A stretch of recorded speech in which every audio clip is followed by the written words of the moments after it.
You've heard of Bonnie and Clyde? My guest was Bonnie and Clyde put together. After a lifetime as a career criminal, she experienced God and pursued him with an even greater passion than she had for crime. She captured God's heart and received unique keys to the supernatural. Can ancient secrets of the supernatural be rediscovered? Do angels exist? Is there life after death? Are healing miracles real? Can you get supernatural help from another dimension? Has the future been written in advance? Sid Roth has spent 30 years researching the strange world of the supernatural. Join Sid on this edition of It's Supernatural. Hello, Sid Roth here. Welcome to my world, where it's naturally supernatural. My guest, Katie Souza, was a career criminal. It's hard to believe, Katie, you were in movies and television and modeling, and got in with the fast crowd, got into drugs. But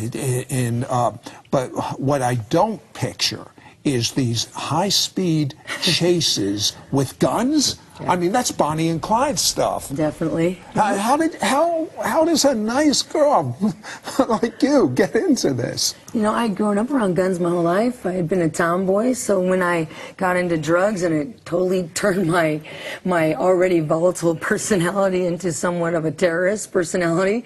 So it was natural for me to go that direction, to start doing collections on other drug dealers and to start forcing people to pay drug debts at gunpoint. Just out of curiosity, you're forcing people to pay their drug debts. Aren't you concerned that they might have a gun and they're crazy from drugs anyway, and your life is going to be over? You know, right at the moment, I never actually thought about that. I just went in head first to do it. But it did actually grow some very dangerous entanglements later on, because as I would collect on bigger clients like biker clubs, they would start actually putting contracts out of my life and try to take my life many, many times. And then maybe, I don't know, did you get greedy or what was it? You started your own meth lab. Well, I got tired of buying and selling drugs. That's a real hassle. And so I said, well, you know, if I'm going to do this, I'm going to do it right. I'm going to be the top dog. I'm going to start manufacturing my own speed so that I can do good dope and I can sell dope and be treated somewhat like a rock star, because if you're a meth cook, that's what you get. That's the kind of treatment that you get. So did reality really set in 1999 when they finally got you? They finally were going to send you away for, what, 11 and a half years? 12 and a half, yeah. They did. They caught me. They apprehended me. Federal marshals did. And my first year in lockdown, I spent in and out of the hole because I was fighting everybody, and I ended up actually attacking an officer. And so I was completely out of control, like I was on the streets. And then one day God walked into that cell and he arrested me himself. Well, wait a second. Wait a minute. God walked into that cell. What really happened between you and me? Okay, so I had found out that my co-defendant was going to testify against me, and that I was looking to up to 20 years in prison. Ouch. All right. So we go out. That would sober you, I would think. Yeah, and it made me really mad at the time, because I wasn't walking with God yet. And so I went out to the yard, and me, her, and her girlfriend actually threw down and had a fight over it. So we got taken to lockdown.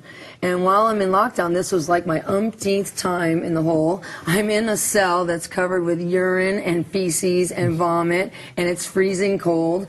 And I just, all of a sudden it hit me, wow, I am tired. I have been doing this for 10 years on the streets. Now I'm doing it in here, and now I'm looking at all this time in prison, and I just felt like I was at the end of my rope. And at that point, I had a diabetic seizure.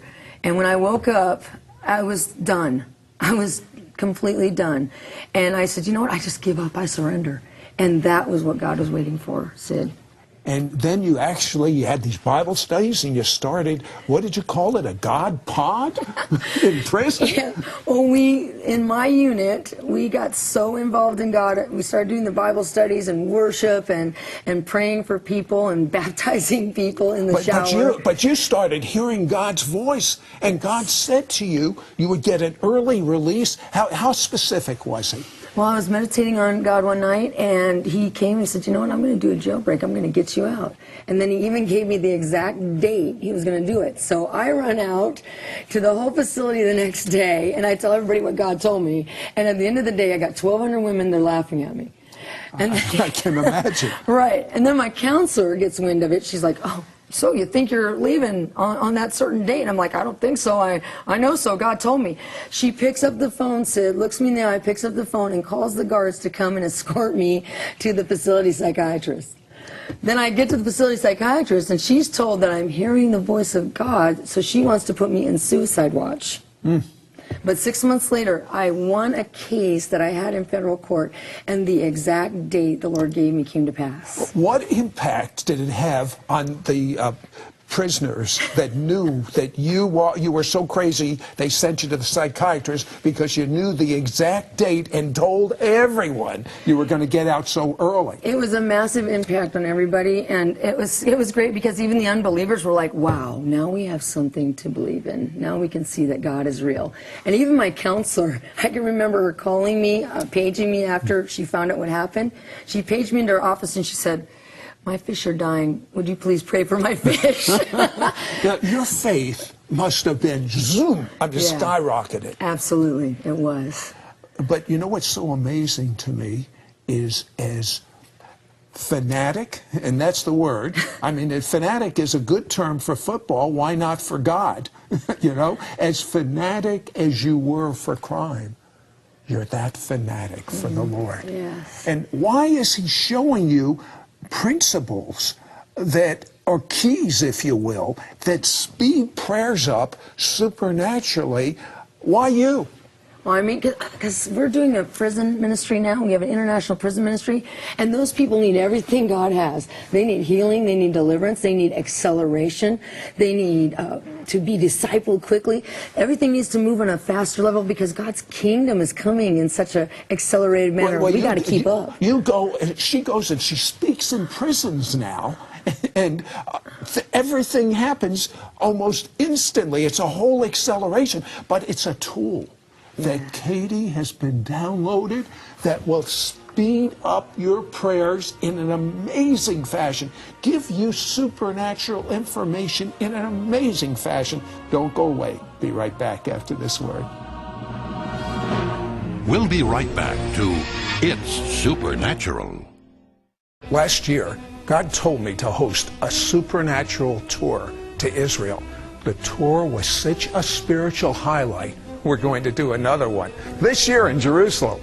And we've purposely kept this top quality tour under $3,000, and that includes all taxes and tips. Call now for a free brochure at 1-800-929-4684, extension 1, or visit our website at sidroth.org. We now return to It's Supernatural.